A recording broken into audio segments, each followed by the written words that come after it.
මේ සැහැඳි එකමාරක් දානවා. බැදපු 3-5ක් ටිකක් එකතු කරනවා මේ විදිහට.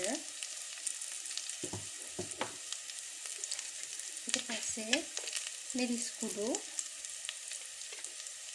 සැහැඳි එකමාරක් විතර.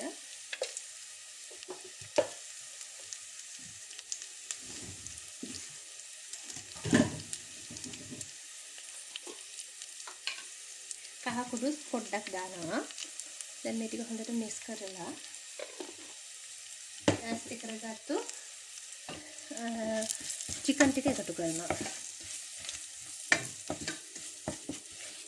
දැන් ලස්සන පාට දෙනවා. ඊට පස්සේ දැන් මම ලෑස්ති කරගත්ත චිකන් ටික මේකට දානවා.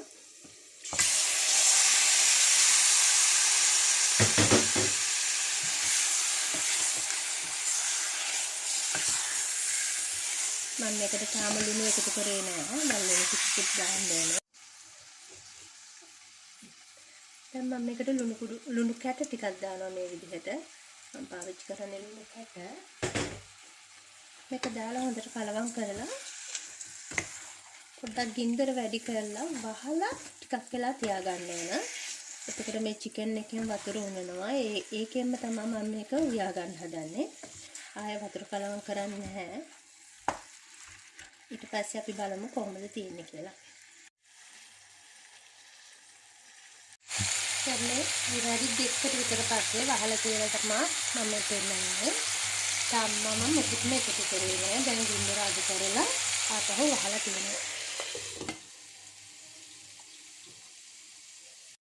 ඔයාලට පේනවා ඇති දැන් වතුර උණුලා තියෙනවා චිකන් වල.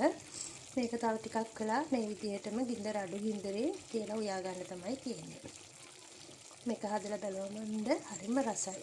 ඔන්න මම මේක ලෑස්ති කරගෙන ඉවරයි. මේ බලන්න පුළුවන් චිකන් එකේ ලස්සන පාටට හොඳට තියෙනවා. දැන් මම මේ චිකන් හැදුවේ මොනවා කන්නද කියලාද හිතන්නේ? මම ලෑස්ති කරගත්තාද මේ චිකන් එකත් එක්ක කිරිබත්.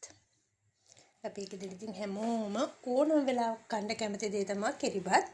මම අද කිරිබත් එකක් හදාගත්තා. චිකන් හොද්දිත් එක්ක චිකන් එක කාලා ඊට පස්සේ ලුණු මිරිසකුත් තියෙනවා එක්කම.